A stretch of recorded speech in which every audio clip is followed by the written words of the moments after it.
Hello sir. Sir ನಮಸ್ಕಾರ. ನಮಸ್ತೆ. ಪ್ರಭುಲಿಂಗ್ ಪಾಟೀಲ್ ಅಂತ ಹೇಳಿ. ಸರ್ ನಿಮ್ಮ ಬಗ್ಗೆ ತಿಳಿಸ್ಕೊಡಿ ಸರ್. ಹಾ, ನಾನು ಸೌತ್ ಇಂಡಿಯಾ ರೀಜನಲ್ ಮ್ಯಾನೇಜರ್ ಆಗಿದ್ದೆ ನಾನು. ಓಕೆ. ಹಿಂಗಾಗಿ ಎಕ್ಸ್ಪೀರಿಯನ್ಸ್ ಮೇಲೆ ನನ್ನ ಸ್ವಂತ ಕಂಪನಿ ಇದೆ, ಪಾಟೀಲ್ ಪವರ್ ಟೂಲ್ಸ್ ಅಂತ. ಹ್ಮ್. ಆಮೇಲೆ ಇದು FGC ಇದರದೆಲ್ಲ ನಾನು ಯೂಟ್ಯೂಬಲ್ಲಿ ನೋಡಿದೆ, ನನಗೆ ಪರವಾಗಿಲ್ಲ, ಇದು ಲೈಕ್ ಅನಿಸ್ತು. ಹಿಂಗಾಗಿ ಸೈನ್ಸ್ ಸ್ಟಾರಿಂದ ಹುಡುಕಿದೆ ನಾನು ಅದನ್ನು. ಆಮೇಲೆ ಅವ್ರಿಗೆಲ್ಲ ಕಾಂಟ್ಯಾಕ್ಟ್ ಮಾಡಿ ಇದೆಲ್ಲ ಮೆಟೀರಿಯಲ್ ಪರ್ಚೇಸ್ ಮಾಡಿ, ಈಗ ನಾನು ಮೆಟೀರಿಯಲ್ ಎಲ್ಲ ಆಲ್ಮೋಸ್ಟ್ ಕೆಲಸ ಮುಗಿತು. ಇವಾಗ ಇವತ್ತು ಮೋಲ್ಡಿಂಗ್ ಇಟ್ಕೊಂಡಿದ್ದೀನಿ, ಅದೊಂದು ಕೆಲಸ ಆದ್ರೆ ಆಗೋಯ್ತು.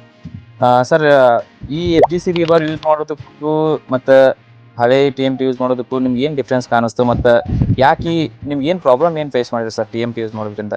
ಇಲ್ಲ, ಏನಂತಂದ್ರೆ ನಾನು ಯೂಟ್ಯೂಬಲ್ಲಿ ನೋಡಿದೆ, ಇದು ಕಾಸ್ಟ್ ವೈಸು, ಆಮೇಲೆ ರೇಟ್ ವೈಸು, ಆಮೇಲೆ ಡ್ಯೂರಬಿಲಿಟಿ ಎಲ್ಲ ಅನುಕೂಲದಿಂದ ನಾನು ಇದಕ್ಕೆ ಹೋದೆ.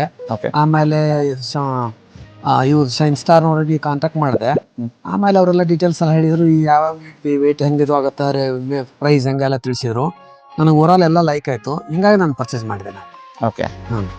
ಸರ್, ಅಂದ್ರೆ ನೀವು ಜಾಸ್ತಿ ಈ ಥರ ಹೊಸ ಪ್ರಾಡಕ್ಟ್ ಹೊಸ ಪ್ರಾಡಕ್ಟ್ ನಾನು ಏನಾರು ಹೊಸ ಹುಡುಕ್ತಾನೆ ಇರ್ತೀನಿ. ಓಕೆ. ಹೊಸ ಹುಡುಕೋದ್ರೆ ಇದೊಂದು ಸಿಕ್ತು. ಹ್ಮ್. ಯಾಕೆ ಫ್ಯೂಚರ್ಗೆ ನಮ್ಮ ಮುಂದಿನ ಜನರೇಷನ್ಗೆ ಅಥವಾ ಇವತ್ತಿನ ಇದಕ್ಕೆಲ್ಲ ಕಾಸ್ಟ್ ವೈಸ್ ಎಲ್ಲ ಕಡಿಮೆ ನೋಡ್ತಿರ್ತಾರ. ಆಮೇಲೆ ಓವರ್ ಸ್ಟ್ರೆಂತ್ ಇದೆ. ಹಿಂಗಾಗಿ ಯಾಕೆ ಇದನ್ನ ಮಾಡಬಾರ್ದು ಅಂತ ನಾನೇ ಫಸ್ಟ್ ಮಾಡಿ 4 ಜನರಿಗೆ ಹೇಳಿದ್ರೆ ಆಯ್ತು ಅಂದ್ಕೊಂಡ್ಬಿಟ್ಟು ಯೋಚನೆ ಮಾಡಿ. ಅಂದ್ರೆ ಇದನ್ನ ನೀವು ಯೂಸ್ ಮಾಡಿ ತೋರಿಸಿದ್ರೆ ತೋರಿಸಿದ್ರೆ ನಂಬ್ತಾರೆ, ಇಲ್ಲ ಅಂತಂದ್ರೆ ಜನರಿಗೆ ಅಷ್ಟು ಗೊತ್ತಾಗಲ್ಲ. ಕೆಲವರು ಧೈರ್ಯ ಮಾಡಂಗಿಲ್ಲ, ನಾನು ಧೈರ್ಯ ಮಾಡಿದ್ದೀನಿ, ಅಷ್ಟೇ ವ್ಯತ್ಯಾಸ. ಸರ್, ಇದು ಈ FGC ರಿಬಾರ್ ಯೂಸ್ ಮಾಡೋದ್ರಿಂದ ನೀವು ಟೈಮ್ ಯಾವ ತರ ಸೇವ್ ಮಾಡಿದ್ರಿ, ಮತ್ತೆ ನಾರ್ಮಲ್ TMT ಕಂಪೇರ್ ಮಾಡಿದ್ರಿ, ಅದಕ್ಕೆ ಏನ್ ವ್ಯತ್ಯಾಸ ಕಾಣಿಸ್ತಾರೆ ನಿಮಗೆ? ಆಲ್ಮೋಸ್ಟ್ ಅದರಲ್ಲಿ ಏನಾಗತ್ತೆ ಅಂದ್ರೆ ವೇಟು ಎಷ್ಟು ತೂಕ ಇದೆ ಅಂತ ನಮ್ಗೆ ಗೊತ್ತಾಗಂಗಿಲ್ಲ. ಓಕೆ. ಅವ್ರು ಹೇಳಿದ್ದೆ ಆ ಥರ.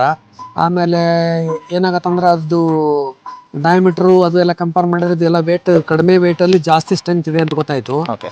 ಆಮೇಲೆ ಪ್ರೈಸು ನನಗೆ ಹಿಡಿಸ್ತು ನನಗೆ. ಹಿಂಗಾಗಿ ನನಗೆ ತುಂಬ ಇಷ್ಟ ಆಯಿತು. ನಾನು ಅದಕ್ಕೋಸ್ಕರ ಇದನ್ನು ಪರ್ಚೇಸ್ ಮಾಡೀನಿ. ಇದು ಸೆಟ್ ಆಯ್ತು ಅಂದ್ರೆ ನೆಕ್ಸ್ಟ್ ಇನ್ನೊಂದು 4 ಮಾಡ್ಬೇಕಂತ ಮಾಡಿದ್ದೀನಿ. ಓಕೆ. ಸರ್, ಇದು ಸ್ಟ್ರೆಂತ್ ಮತ್ತೆ ಡ್ಯೂರಬಿಲಿಟಿ ನೀವು ನಾರ್ಮಲ್ TMT ಜೊತೆ ಕಂಪೇರ್ ಮಾಡಿದ್ರೆ ಯಾವ ತರ?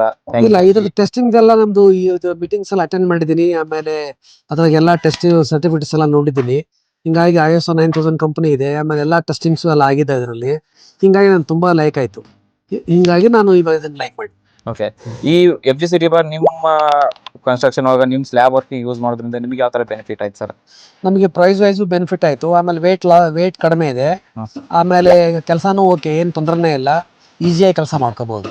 ಓಕೆ. ಇವನ್ ಮ್ಯಾನ್ ಪವರ್ ಇಲ್ಲ ಅಂದ್ರೂ ಮಾಡ್ಕೋಬಹುದು. ಇದು ಎಲ್ಲ ರೆಡಿಮೇಡ್ ಸಿಗುತ್ತೆ, ಹಿಂಗಾಗಿ ಏನು ರಿಸ್ಕ್ ಇಲ್ಲ ಇದರಲ್ಲಿ. ಮತ್ತೆ ಇದನ್ನ ಯೂಸ್ ಮಾಡೋದು ಯಾವ ತರ ಸರ್? ನಾರ್ಮಲ್ TMT ತರನೇ ಯೂಸ್ ಮಾಡ್ಬೋದು, ಏನು ಯಾವ ತರ ಯೂಸ್ ಮಾಡ್ಬೋದು? ಸೇಮ್ ನಾರ್ಮಲ್ TMT ತರನ ಯೂಸ್ ಮಾಡ್ಬೋದು.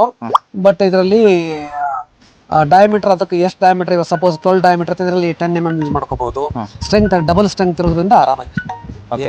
ಇದು ಲೇಬರ್ ಎಲ್ಲ ಯೂಸ್ ಮಾಡೋದ್ರಿಂದ ಆದ್ಮೇಲೆ ಏನಾದ್ರು ಬೆನಿಫಿಟ್ ಕೊಟ್ರಿ, ಇಲ್ಲ ಫೀಡ್ಬ್ಯಾಕ್ ಏನಾರು ಕೊಟ್ಟರು, ಇಲ್ಲ ಅಂತಂದ್ರೆ ಹೆಂಗಿತ್ತು ಮೆಟೀರಿಯಲ್ ಏನು ಅಂತ ಹೇಳಿದ್ರಿ ಸರ್? ಇಲ್ಲ, ಕೇಳಿದ್ರೆ ಏನು ತೊಂದರೆ ಇಲ್ಲ, ಆರಾಮ್ ಮಾಡ್ಬೋದು ಸರ್, ಏನು ತೊಂದರೆ ಇಲ್ಲ. ಕೆಲಸ ಮಾಡ್ಲಿಕ್ಕೆ ಈಜಿ ಇದೆ. ಅದೆಲ್ಲ ಎಳಿಬೇಕು, ಬೆಂಡ್ ಮಾಡಬೇಕು, ಸ್ಟ್ರೆಂತ್ ಮ್ಯಾನ್ ಪವರ್ ಜಾಸ್ತಿ ಆಗುತ್ತೆ. ಆಮೇಲೆ ಅದಕ್ಕೆ ಸ್ಟ್ರೈನ್ ಆಗುತ್ತೆ. ಇದ್ರಲ್ಲಿ ಹಾಗೆಲ್ಲ, ಇದ್ರಲ್ಲಿ ನಾವು ನಾರ್ಮಲ್ ಪೇಪರ್ ವರ್ಕ್ ಮಾಡೋ ತರ ಮಾಡ್ಕೋಬಹುದು. ಓಕೆ. ಓಕೆ. ಸರ್, ಹಂಗಂದ್ರೆ ಇದನ್ನ ನೀವು ಇನ್ ಅಪ್ಕಮಿಂಗ್ ಡೇಸ್ ಒಳಗೆ ಎಲ್ಲರಿಗೂ ರೆಕಮೆಂಡ್ ಮಾಡ್ತೀರಾ? ರೆಕಮೆಂಡ್ ಮಾಡ್ತೀನಿ, ಖಂಡಿತ ರೆಕಮೆಂಡ್ ಮಾಡ್ತೀನಿ. ಓಕೆ. ಓಕೆ.